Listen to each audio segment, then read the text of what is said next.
so excited.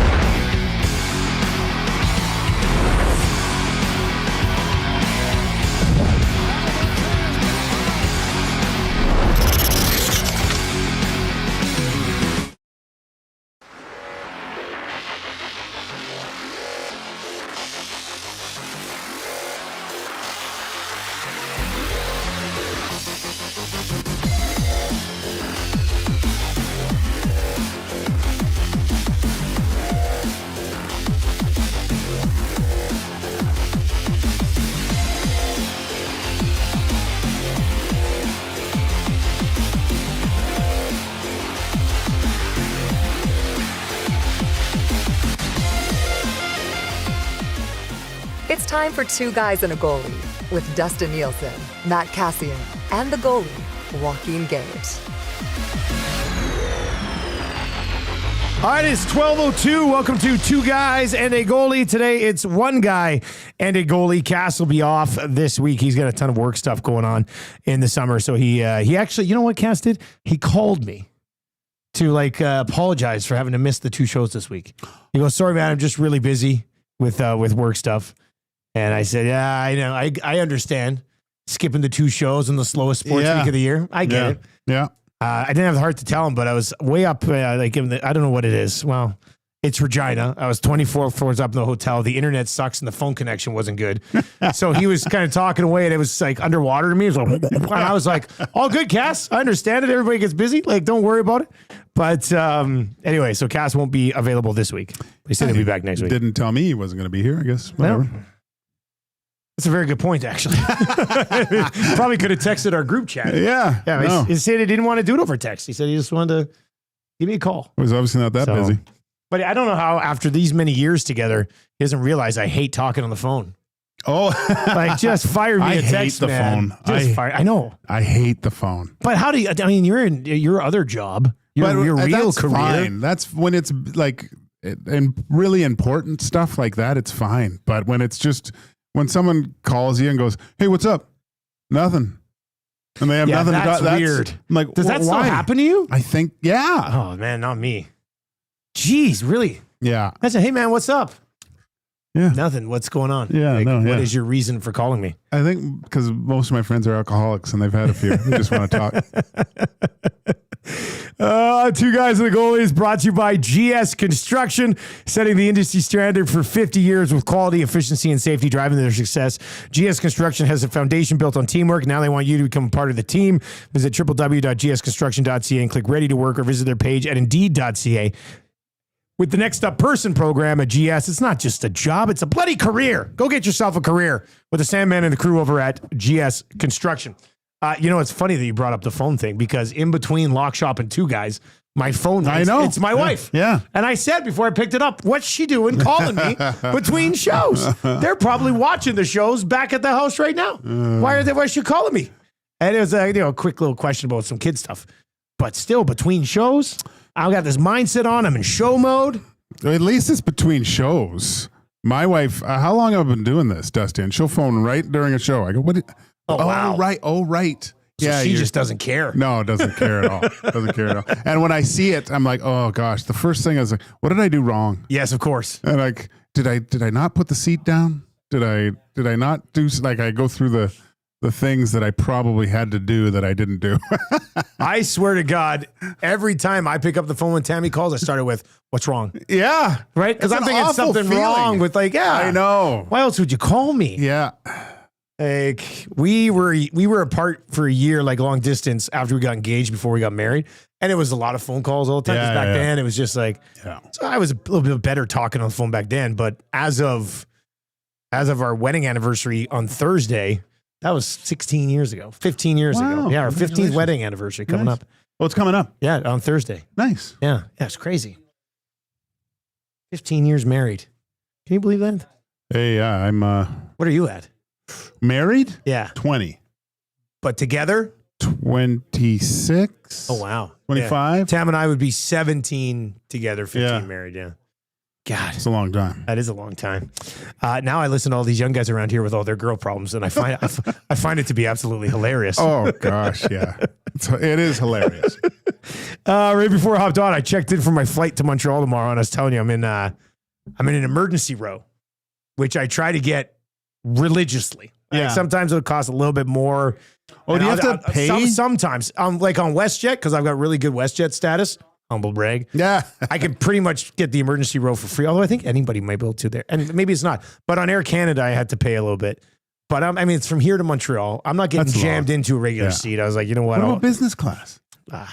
So How much is the upgrade to business class? I don't want to give away too. I looked. Yeah. Yeah, it's like $480. Oh, is it? That's not coming out of pocket. Yeah. I'd rather have my ankles by my ears than pay $450. But I was gonna say my next contract with TSN, which is like I've got this CFL season left, and then we'll see what happens. Like Suits has it negotiated in his deal. He gets premium class every flight. Yeah. So on a lot of flights, I get on. He's sitting like No. 1B every time. and I'm this giant. I look at him. I'm like, I'll see you in Regina. And I'll walk to the back. So usually I have emergency row to the point where I told you I'm getting to know How to do some it. of the Yeah. attendants who come to, like, they'll come over. They'll be like, oh, hey, you're back. I'm like, I'm back. So but they still have to give me the spiel. And I sit emergency row 50 times a year. I know I just pull it down. Yeah. Like I'm ready. I'm ready to save lives. Give me a test. One of the, do you think at the beginning you could pop up at the beginning and go through everything and have the lights and down and 100%. could you? Yes. I played with a guy that did that one time. Did he? It was the funniest. And he thing. nailed it? Oh yeah. So they started, Yeah. he just stood up. He stood up and was like dancing with it and stuff. Yeah. But, And then the thing comes down, you pull it out, you secure and yourself. the stewardesses were a little bit upset, but by the end of it, he had everyone laughing and stuff. So it was great. It was great. That is Everyone gave him the thing. See, that's nice. Yeah. I like when it's a happy flight. Well, yeah. Yeah, it does make it a lot better. It makes it a lot better. The good news is that to Montreal and then Friday, I have the longest possible flight on the CFL schedule. Montreal, Vancouver. Yeah. So that'll be long. Hopefully that's a happy flight. Yeah. Oh, you hope so. Fingers crossed. I just saw this, a former Edmonton Oiler and former teammate when I played in Germany, Nick Schultz. You remember him? Yeah. I remember him. Did you steal his job too? No. He stole, whose job did he steal? He stole, who's a really good defenseman from Colorado again? Small little guy. He was good. It'll come to me. Mark? No. JF? No. American guy. Rafalski. No. Let's keep playing this Shoot. game. A little guy. He was smaller, defenseman, skilled. He was supposed to be on our team, but Where did he play? Colorado? Where else did he play? Back in your day. God, I can't remember. What's his name? This is a fun game. Let me see. This would have been mid-90s? Yeah, or no. Early 2000s? Early 2000s. Okay, let me take a peek. He was a really good defenseman. Really good. And I think he went to a different team that year. Oh, shoot. Right before Barrie. Like he got booted out of Colorado for Barrie, I think. Right before Barrie. Yeah. Who are we talking about? American. John Michael Lyles. John Michael Lyles. Okay, didn't I say Lyles? Did you say Lyles? I said John Michael something, didn't I? Oh, did you? Anyway, that's who I thought. That's who I might have said it. Maybe I didn't say it, but that's what I was thinking. He took John Michael Lyles' job anyway. So, but Nick was funny because he played here, obviously, and I knew him from Germany. So I would see him now and then. But it was pretty funny when he came to Germany because obviously his German wasn't great. And he was one of those guys that really didn't immerse himself into not that he did like just learning the language or certain things, but I felt really bad for him the one time because when you say numbers in German, they're reversed, right? Is that the rule? That's how. Well, that's how they say them. Like if you were to say say 24, 24. Yeah, so vier is 4, and 20 is 20. So it's like saying 4 and 20 is how you say it. Okay. So if you say 24, it's not 24, it's 4 and 20. So he was number 55, but he started to know the numbers but someone asked him what his number was, and the proper way to say it is 55 or whatever. But he said 50. So that was how he said. It was just really funny. 50. So yeah, he said it in English, but in German, and the German guys just started dying laughing. But so afterwards, it was always, "Hey, 50, let's go." So where's the Stick Schultz? Did you say what you saw? I know it's his wife's on Facebook. Oh, and so okay. I was like, what's going on? She posted that he's the new assistant coach in Philadelphia. Ah, okay. So all right. It just sparked that story. I'm sure we'll get into people that I played or didn't play with later. That's good. I like it. 780-218-9999. 780-218-9999. Oh, there was a bunch of John Michael Lyles guesses. Okay. Yeah. Great guy. He came to our team for a bit, but then he went to go play in that World Cup and broke his ankle. And that sucked because he would have been great to have on our team. He's a little dude. Yeah. Yeah. Had some decent numbers, though. Really good. Yeah, let's take a quick peek here. John Michael Lyles. Well, he went to Toronto and then sort of disappeared. Disappeared after that. Yeah. It's always funny because when you play with like that was on the Roosters? Iserlohn. Oh no, he was in Iserlohn. Yeah, but I was in Castle. Well, they're called okay. I was in Castle. So he was in Castle to start the year, and then he went to Iserlohn by the end. The Iserlohn Roosters. Yeah. Where was that in? Germany. Oh, in the DL, yeah. Yeah. Mike York was on the Roosters. Yeah, that hurt. Ralphie Intranuble was on the Roosters too. with you. Yeah. Or on the other. Yeah. Rhett Gordon's brother of Boyd Gordon was on that team too. Rhett Gordon, yeah. God, I think Matt Higgins was on that team. Who's the coach? Matt Higgins was a Habs first pick that I remember being very excited about. The coach of the Iserlohn Roosters was Doug Mason. At that point, That's what it says. Doug Mason. It wasn't. He was the coach for. Actually, he was my coach in the minors for a bit. He coached the Flames and was Claude Julien's assistant for a long time in Boston. Shoot, I'm terrible with names here. But he was funny because he in Hamilton, when Claude Julien was my coach in Hamilton, he hired this guy and he delivered hot tubs as our assistant coach. Really? Yeah, but he coached. Where did you have him? I had him in Hamilton, but then during the lockout, he went and coached in Iserlohn for a little bit. I think. Well, there we go. Good thing I know all these names. You're having a hard just making up. There was that guy. And then this happened. Gage is making stuff up again. Oh, man. That's funny. I like that. All right, 780-218-9999, 780-218-9999. Parkside says Gager and Schultz were both Prince Albert Raiders as well. That's true. Together, same time? No. Okay. He's a lot younger. Yeah, okay. Great guy, though. How long did you spend in PA? A year. This is going to sound awful because we've been doing two guys for 6 years, 7 years, maybe even longer. I did not know you played in PA. Really? Sorry, man. That's okay. I thought you were always just at the factory. Well, as I was gone, like I went to the minors, and I told this. Did I just tell him this story? Yeah, I was. I'm not familiar with it. So that year, at my 20-year-old year coming to camp, it looked like, because I believe the Cape Breton Oilers won did they win the Calder Cup the year prior? I can't remember. Anyway, I can't remember a lot of stuff, but Wayne Cowley, at least I know that name. Wayne Cowley was the goalie for that team, and he was supposed to back up Bill Ranford. Okay. But Fred Brathwaite came in on a tryout and was lights out. And Wayne Cowley was too interested in drinking and having a good time at camp than stopping pucks. So he got sent back down to the minors. No way. And Andrew Werner was the other guy. Okay. And I was 20 years old. And so... and you were at that camp? I was at that camp, and it looked like it was going to be Andrew Werner and myself kind of battling it out in the American League, right? So, but Wayne Cowley... And I just remember the Oilers have a golf tournament at the end of camp, and he was just crushed. He looked like he was at the ESD one, and he had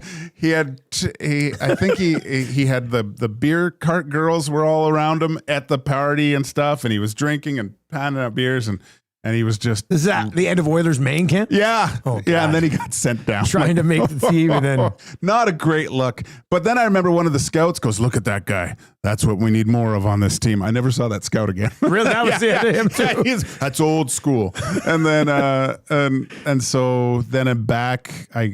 Portland traded my rights because I think, Scott Lankow, brother of Damon. Yeah. He was a really good young goalie. And they had Lonnie Bahanas. They had a couple other 20-year-olds that were really good, and Lanks was good. And you were good. You were with Lankow the year before, right? Yeah. So they traded me to PA to free up a 20-year-old spot. But I don't think they thought I would be back in junior anyways. But it turns out I was, and then back to PA I went. How was that PA team? Terrible. Really? Yeah, we had a lot of good young players like Steve Kelly. I think he was 17. Dennis Peterson, Shane Toporowski, Shane Knighty. Toporowski's a name that I'm familiar with. The family. Shane Knighty.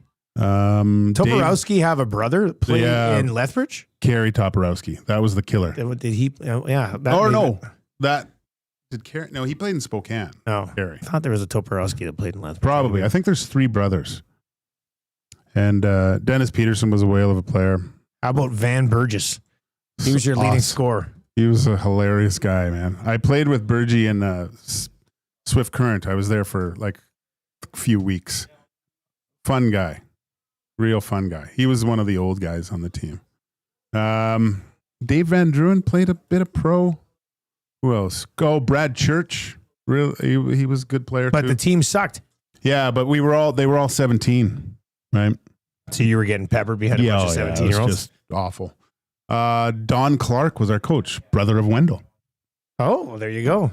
Yeah. And then the former chief of police, Dale McPhee, was our assistant, who busted me for going home late one night. Really? Well, his partner busted me because I was over at... And ratted you out? Well, yeah, because he pulled me over. I blew a red light trying to get back to my billets. And then he came up to me next day because he was RCMP at the time and goes, hey, and he brought me the ticket. Really? Well, he had a copy of it. And I said I was getting contact solution for my contacts. I ran out. And so I actually went to the store and got a receipt for it just to cover. I don't know if he looked at the date, but I thought I was getting away with it. Whatever. Nielson and Gager. We are here on Two Guys and a Goalie today, brought to you by GS Construction. All right, Gager, let's dive in. So later in the show, because you've seen Superman. Yes. So later in the show, I'm going to give you a bunch of other superhero movies that I thought were really good, and then you can tell me if Superman was better. Oh, okay. But we won't really spoil Superman. No, We'll just talk can't. about how good it is. Okay. So we'll get to that. Was it Bowen Byram you held as a baby? Yes. What'd you think of his deal? Got 2 years. Yeah, that's good. 6. I saw that this morning. Great. There's still more coming there, right? Yeah. With Byram, I know there's a good buzz, but like his numbers haven't reached what I thought he was going to be. I think Like his numbers. Cale Makar light, like when I first. I think he's just behind those other 2 big guys. It's tied. There's not enough ice for all of them, right? Yeah. So Darlene and Power. And all 3 of them are lefties. Yeah. Somebody must play the right side. I don't follow the Sabres enough. Let me take a peek. If anybody knows. I mean, it's a tradable contract too, right? Well, somebody would take that at Yeah. $6 million. Like I was thinking that would be a good prospect for the Oilers to go grab, but so. This is on Daily Face-Off, and it's the middle of bloody summer, so I don't know what I can trust. But it says here Byram and Rasmus Dahlin were on a pair together, with Dahlin playing the right side, and then Owen Power on the left side, and then it's got recently acquired Michael Kesselring on the right side there as well, former Edmonton Oiler. Yeah, it's funny because Bowen Byram is so slick out there, and his poor dad could not skate. Really? It's terrible. It's One from of those things, Cranbrook. right? Right. Yeah, I know. Yeah. Great guy, though. Gosh, it was funny. So is his family still live in Cranbrook? Yeah. Yeah, because Byron would have moved away at like probably 14, 15 to go play hockey Yeah. somewhere else, like even before going to the before going up to the Dub. But I think his dad was with San Jose for a while. I think. I'm not sure. It might have been a different guy. Oh, we had two guys from. No, it wasn't him. Dodie Wood and Courtney played in San Jose for a bit. Man, Bailey, Bill, Brock, Ryan, Shelby, Tyler, Galen, Sean, or Megan. Those are the Byrams. Oh.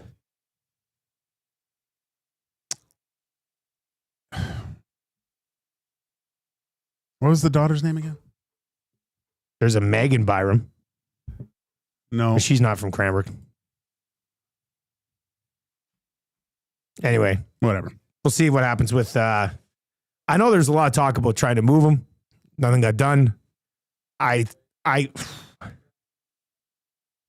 to see him somewhere else. Me too. But this is our second look at him, right? We saw him in Colorado, and he ends up in Buffalo. I think I'd still like to see him somewhere else. I'd like to see him in a spot where he's a lack of better term, the big dog a little bit. Like he's not going to play Like just a straight up number one guy. Yeah. Log a bunch of minutes. All right, the Edmonton Oilers yesterday. We got into it on Oil Stream yesterday with myself and Reed Wilkins. Tom Gazzola's on vacation right now. We had the assistant coach on this morning, Paul McFarland. It was a pretty good conversation. Talked a little bit about the power play there.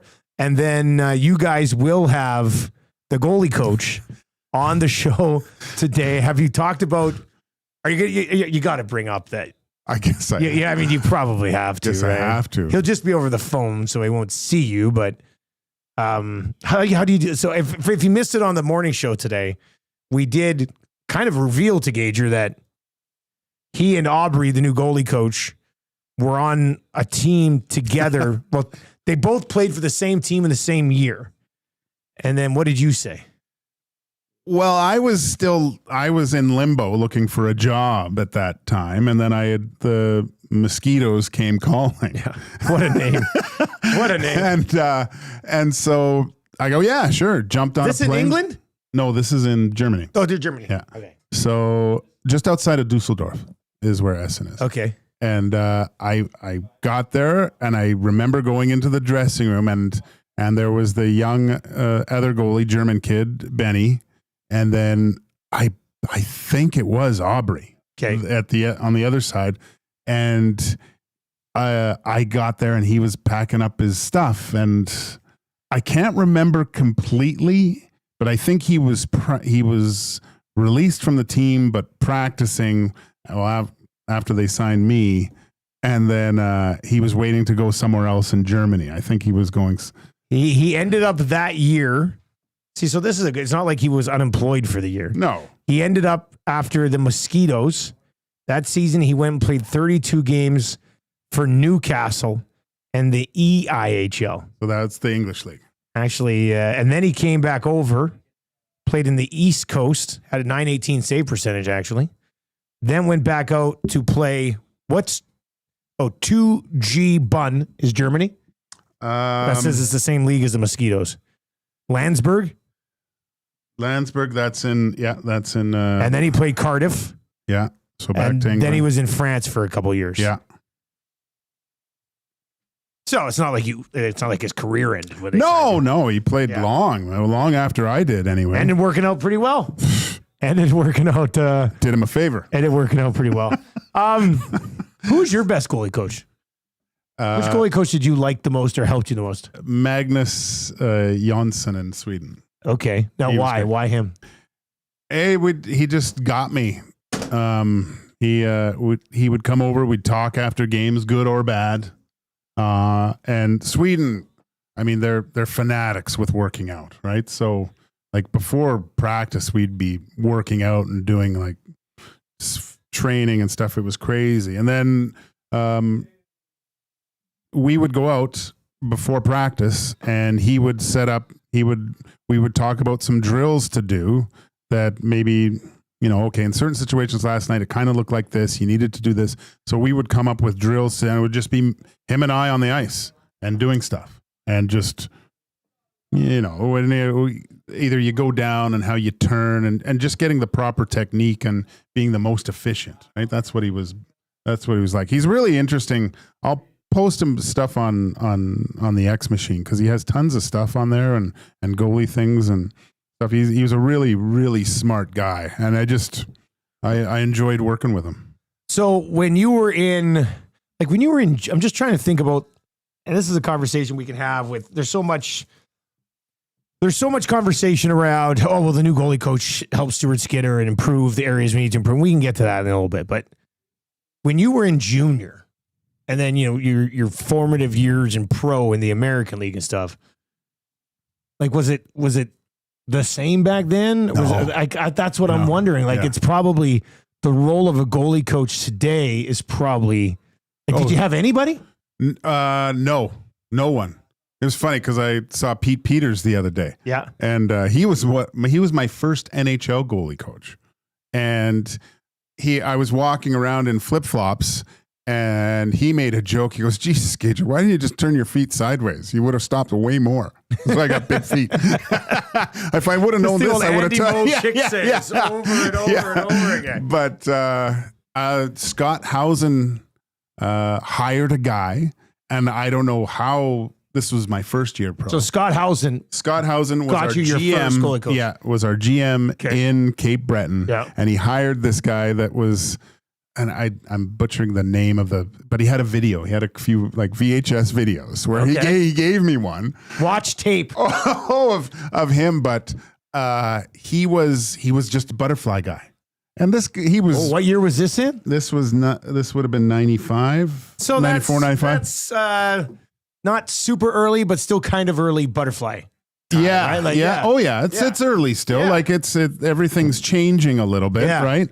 And I think he was there more for a good time because, there's a bar called Smooth Herman's in Sydney, Nova Scotia. And he was there for he came in for the weekend to work with me and basically just told me to do everything different. So as I was a sponge. I go, okay, well, I'll try this. And so all of a sudden I was just going down on my knees every time and everyone's just shooting it past me. I go, this doesn't work. The butterfly will never last.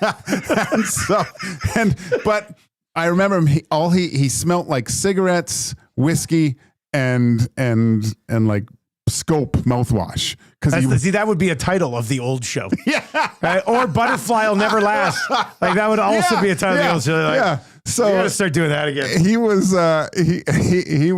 he was terrible. And then later on I had a really good one. And I'd put this guy up with the rest. His name's Dave Pryor. He was the goalie coach with Washington and with the Golden Knights for a period of time. I've heard too. that name. So a great goal. Like he was the first guy to take my strengths and work with them. Okay. Right? It wasn't as opposed to trying to fix you. Yeah. So okay, you do this way. So he's really, really good goalie coach. One of the best, I would say.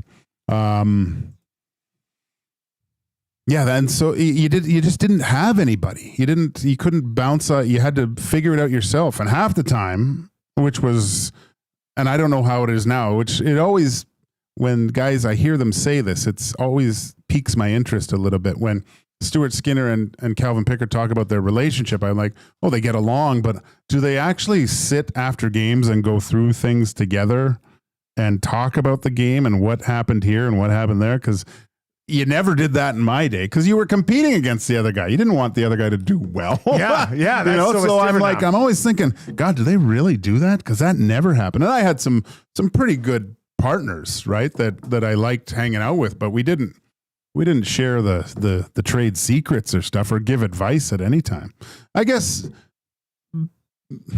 Billy Ranford gave me a few tips, but didn't really talk about my game or anything. Yeah. Cujo told me one time that I think there was a screenshot and I put my hands up in the air and he after I came to the bench. Like they scored and they scored. I was like, oh, I didn't see it. Like I did that. And he goes, never do that again. Really? Your job is to stop the puck. I never did it again. Yeah, he's basically saying fight around the screen. Yeah. Like it's nobody else's job. It's your job to don't show up your own players. Is basically what that was by doing that, and that's what you do. And I was like, and I felt there's still some guys who do that. Though. Oh yeah, and I felt so guilty about doing that because it's a selfish play by a goaltender. Anyway, and Cujo set you straight. Yeah, he set me straight. Yeah, there you go. Yeah. Pretty good guy to set you straight. Yeah, I think that probably helps. It's Nielson and Gager. It's two guys and a goalie brought to you by GS Construction. If you're looking for a job or you want to change in a career, reach out to the team at GS Construction, and they are always hiring. Just that simple. What areas of Stuart Skinner's game are upgradable, fixable by a goalie coach? Oh, so the first thing is, and I have no idea what it was like before, but this is what I thought on the dog walk. You asked me the same question I was thinking about. So I was wondering about how I always thought that, Stuart Skinner has a good relationship with Dustin Schwartz because he works with him in the summer. But then I look back at it and I think, okay, if I lived in Edmonton in the summer times and working, and you're a young guy, you're trying to solidify your spot with your team, you're doing everything possible to show them that you want to be part of this. You're trying to do better. Of course, you're probably going to work with the goalie coach if he's here. Yeah, the kind of the stars aligned for that. I'm not saying that their relationship was good or bad, but I think out of just where Stuart Skinner was in his career and geographically, it made sense for him to probably work with Dustin Schwartz in the summertime. Now, and I've said it before, half of it is just the relationship building between the two, the trust that you build between your coach and goalie coach, I think is really important.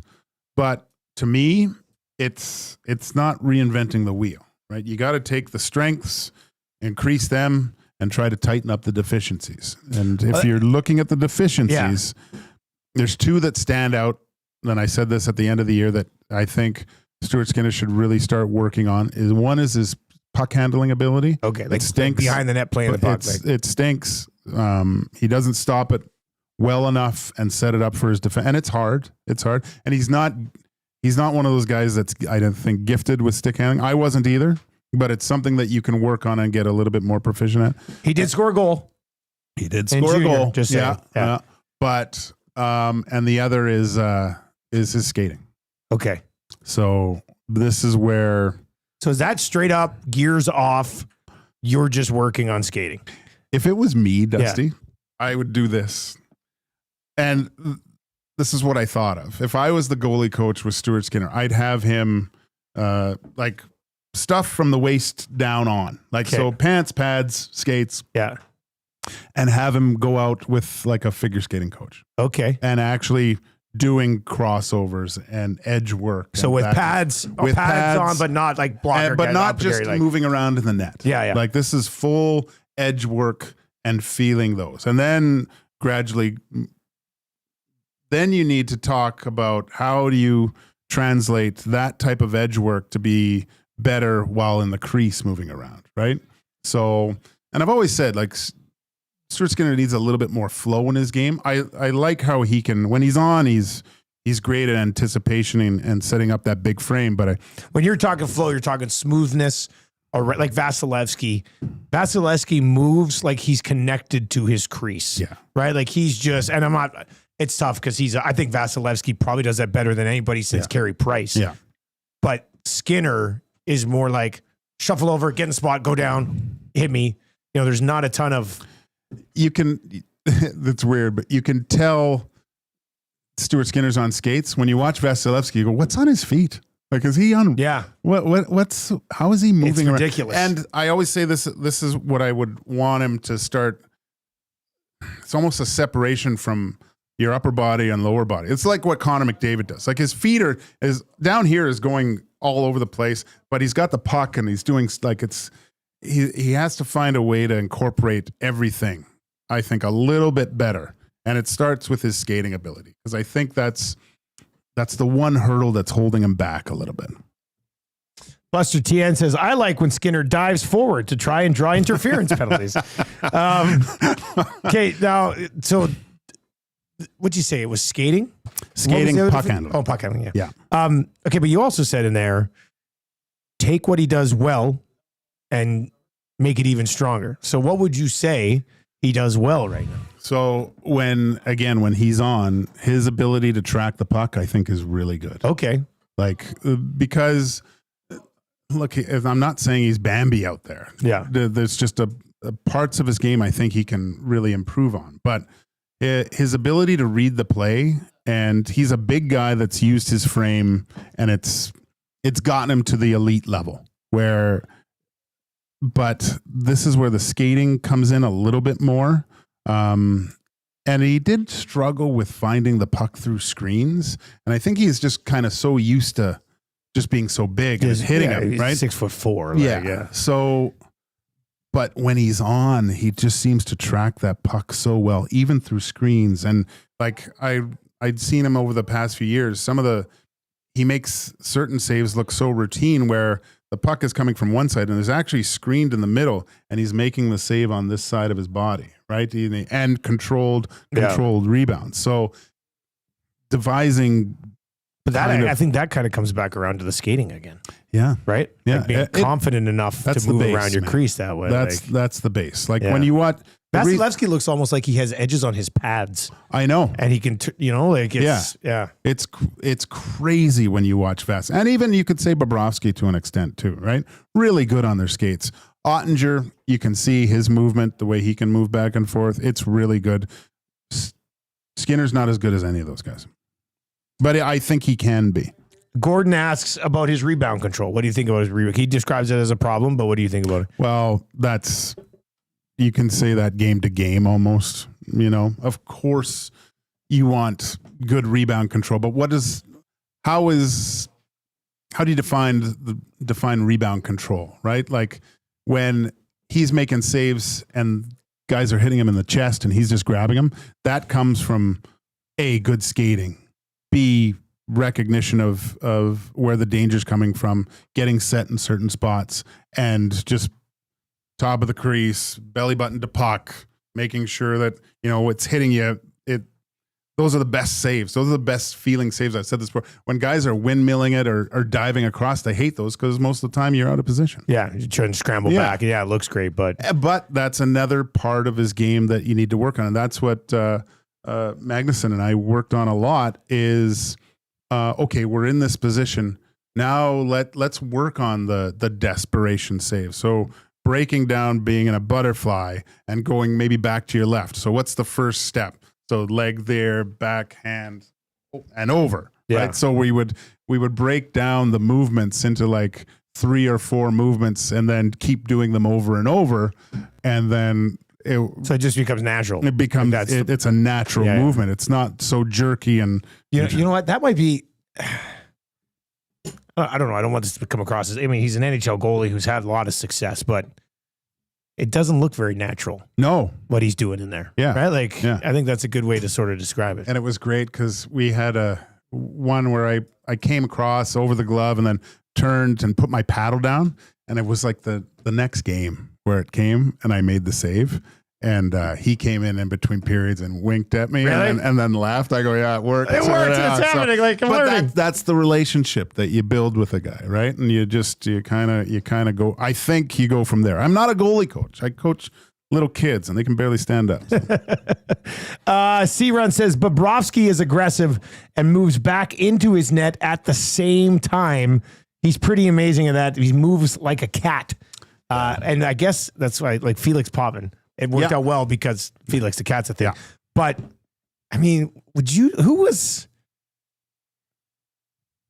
Potvin was pretty, like I always saw as a huge, because I was a goalie when I was young, I was a huge fan of goalies. Mm-hmm. And I was a huge Patrick Waugh guy. And I would watch them and how they move around the net. Was Potvin the first to do that very well? Like it seemed to me like he moved around his crease better than Brodeur, better than Patrick Waugh, better than Ed Belfour, in like a style that you hadn't really seen too much before Felix Potvin came around? Trying to think of another. You know who was a really good skater and it was Rick Tabarachi, and he kind of looked like Potvin, but Felix was a little bit taller too. He was a little bit bigger than Tabarachi. So I would say that. I know. I just remember Potvin. He looked like he had a different style than a lot of those other guys. He was hybrid. Yeah. Right? He was more hybrid. Like Brodeur. Brodeur was more of a hybrid at the time. Patrick, his game evolved. He became a pretty big butterfly guy. Yeah. He became, and I think part of his success obviously was the teams he played on too, where he was able to play. But when you watch Patrick at the beginning of his career, he was like all over the place. 1986 Patrick Waugh, compared to 2001 Patrick Waugh. It's you couldn't tell me completely that's the same guy. No, like you couldn't. But like equipment wise, style wise, but he still had that ability to make that unreal save though, right? That desperation save because he did it before. There's the one he made in I don't know if it was 86, I guess. I think it was 86 when he dove across and hit the puck out of the air with his stick. Yeah. Are you kidding me? Yeah, it's crazy. God, crazy. Yeah, that was pretty. That was pretty insane. But I couldn't believe though when I used to go to alumni skates, and this was back at Rexall. They were playing the Canadians that night, and Carey Price came out before. And just started moving around. Like right after the skate, the skate? Yeah. He was the only guy on the ice and just moving around in the crease. And I was like, oh my God. I could not believe. Really? It almost brought a tear to my eye, Dusty. It's so beautiful. It was beautiful. It was. I thought it was at the opera. He was perfect. It was ridiculous how good he was. There's a little orchestra in your head just going holy, like this, yeah, you could have had Beethoven playing. Yeah. It would have been, he was just. I hated that the Habs didn't have stronger teams around Carey Price, man. He was so good. It was a joke. And then just watching him in practice, how he did things. Like you talk about, he looked like he looked like a jungle panther. Yeah. It was just unbelievable. And that's why I think Vasilevsky's the best with increased movement since Carey Price. Carey Price it looked I mean, their limbs are a part of their body. Yeah. But it feels like it's all moving together, right? As opposed to like, kick this leg out here. It's everything moves together. It's that flow a little bit. And it's the best of every part of what makes you a successful goaltender. The size, being a blocker when you need to be a blocker, but also making saves when you need to make saves, right? So it's a weird distinction, but let's just, who scored the first, Reinhardt's first goal in game 6. That's, at that point, I think it's weird. He was in all alone, right? And then it's a stoppable puck, but that's where you make a save. It's not a blocking part. And Skinner was just trying to block it. And went like that. And then it kind of fluttered over his glove this way. Yeah. I might be nitpicking, but if you can catch my drift, that's what I mean. Gordon over on the chat in what's turned into a pretty good goalie discussion on Two Guys and Goalie today says the failure of Hockey Canada to deliver top goalies in the last decade, hoping it will happen by magic while other countries are doing it, is the biggest reason for less star goalies right now. You think so? I think it just goes in cycles. I think other countries have just caught up since like your day. For sure. Yeah. Right? Well, the finishing. Well, it was funny because it was mostly Western Canadian goalies. I think that were there was a lot of us, but then my first few years pro, tons of French goalies. But Patrick Waugh, Felix Potvin, and they just a whole new crop of goalies were coming up. And then you had the Finnish invasion. It seemed like every team from junior to the pros all had at least one Finnish goaltender on their team. And I remember seeing videos. It was like Kari Lehtinen, Hannu Toivonen, and a bunch of those guys. You would see videos in Finland of like, there'd be like 80 goalies on the ice and they looked like just an army, like a bunch of clones. And they were just all moving around, all like on their knees and stuff. Like, and you're like, oh my God, what is making its way over here? So, I just think that, I mean, I hate to say it, but when I I like the fact when I go to a rink and I'll dip my head into Twilliger if I know one of my buddies is coaching or something, and you see the goalies on ice, and that's great. Like, get refining movements. But then I'll go and watch a practice and see 10 guys come into the hash marks and take slap shots. Like it's just, it's absolutely ridiculous to me. But there needs to be I think someone to look up to, because if you ask any young hockey player, who are they saying is their favorite player? Nobody says goalies right now. No one says None goalies. of the kids that I coach say goalies. Not even Vasilevsky. They don't say that anymore. So, but Carey Price was kind of the last one where you would ask a kid, who's your favorite player? Carey Price, I think. So someone's got to come along and maybe even revolutionize the position a little bit. Change it even more. What would be the next revolution? What do you think? I wish I knew, man. I wish I knew, because I'm trying to think. I mean, someone's got to come around and start playing. And I think it's probably more of a hybrid, just getting off the knees so much, because it's so cookie cutter. Yeah, and it comes. And if you're a goal scorer, you probably have the same book on almost every goalie in the league right now. Like the short side shelf. If I had a really good shot, that's where I'd shoot every time. Just every time off the screen. It's always there. It's all you. Yeah. That guy is going down into that reverse VH every single time when you don't need to. Guys over on the half wall. You don't need to be down your post. You don't need to be on your knee. Yeah. You should be able to stop the puck from that angle. All right, you saw Superman last week. Yes, I did. Okay, with your boy and wife. Oh, nice. Okay, that's good. Daughter wasn't interested?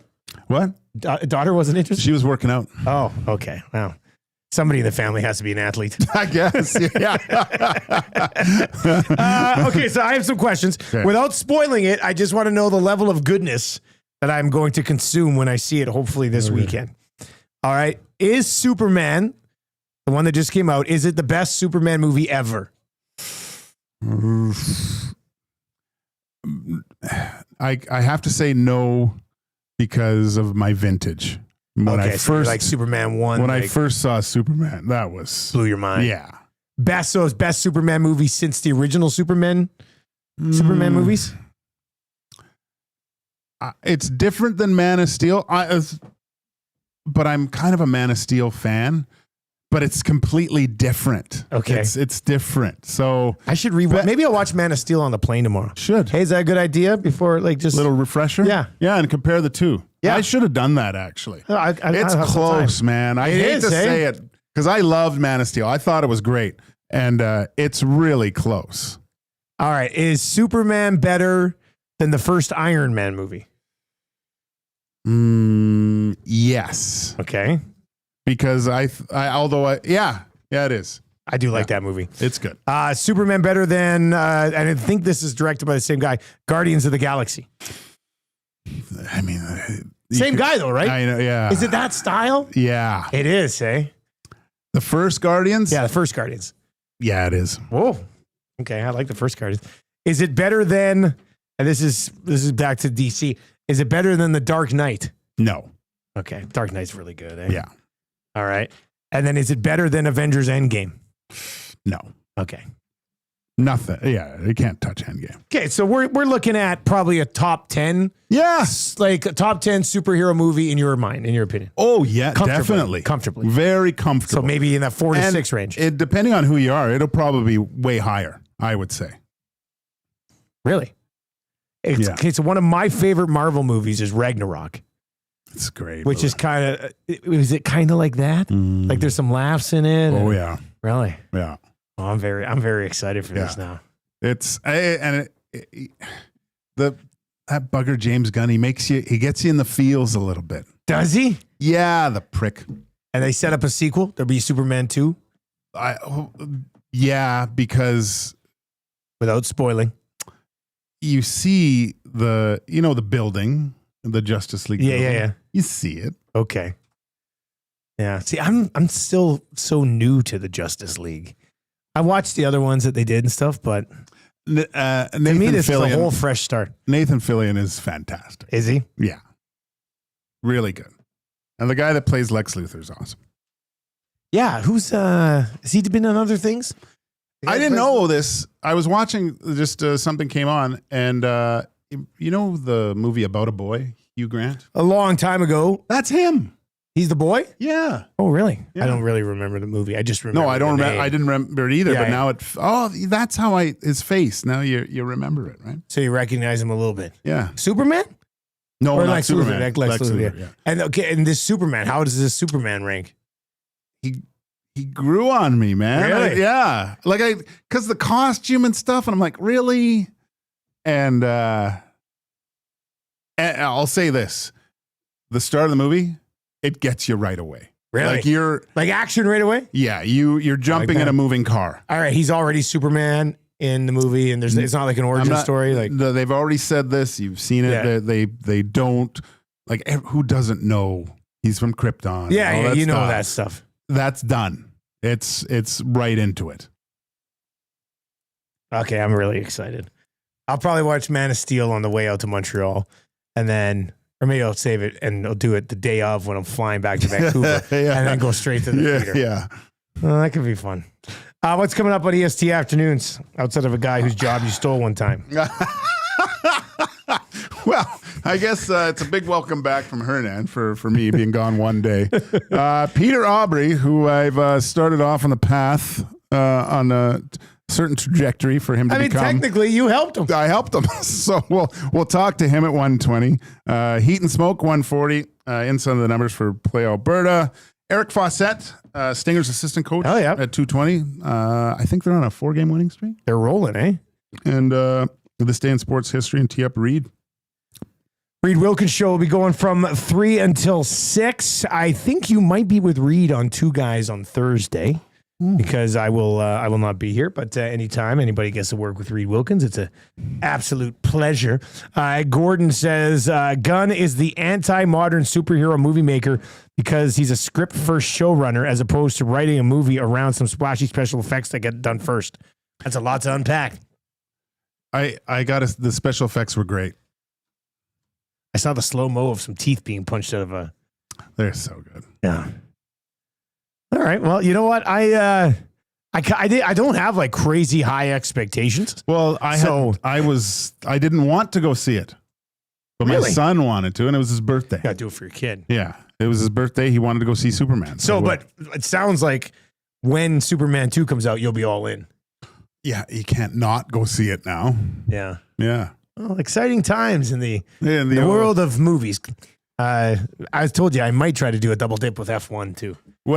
Where's your? Because I'm looking at the box office numbers here, and this Jurassic Park movie is going crazy. It's crazy. It's going to be $1 billion. Yeah, I mean it's Jurassic Park. Scarlett Johansson. There's water dinosaurs. Of course, you're going to want to watch this movie. I was like, really? But you know what? All of these movies that just came out, F1, got to see in theater. Tim Hraney said IMAX. Okay, so that's taking it to another level. Jurassic Park, you got to see in theater. Yes. Superman, you have to see in the theater. And I mean, I think Fantastic Four is one with Galactus. You're going to want to see in a theater as well. Probably going to want to see that in the theater. Nothing against Smurfs, which I think comes out this week, but probably not going to do overly well. Mind you, it's tough because that's when we were kids. I know. My kids know nothing about Smurfs. Yeah. So is a whole new generation going to get into Smurfs? Or is it just going to be a bunch of old people going by themselves to rekindle their childhood? I always thought Smurfette was attractive. I know, me too. Me too. All right, that's going to do it for Two Guys and a Goalie. That could be a title too. I always thought Smurfette was attractive. All right, that was a fun show. EST Afternoons is coming up next. The Reed Wilkins Show from 3 until 6. Two Guys and a Goalie, as always, brought to you by our great partners over at GS Construction. If you're looking for a new gig, GS is hiring now. They were hiring yesterday. They are hiring tomorrow. Check out their website, www.gsconstruction.ca. Take your career to the next level. Also find their page over at Indeed.ca if you are looking for work. For Joaquin Gage, I am Dustin Nielson. I'll talk to you tomorrow morning on The Nielson Show with Marshall Nielson and Elizabeth Nielson. Oh, my gosh. In hour number 3. It's gonna be a big one. Excited for that. We'll talk to you then.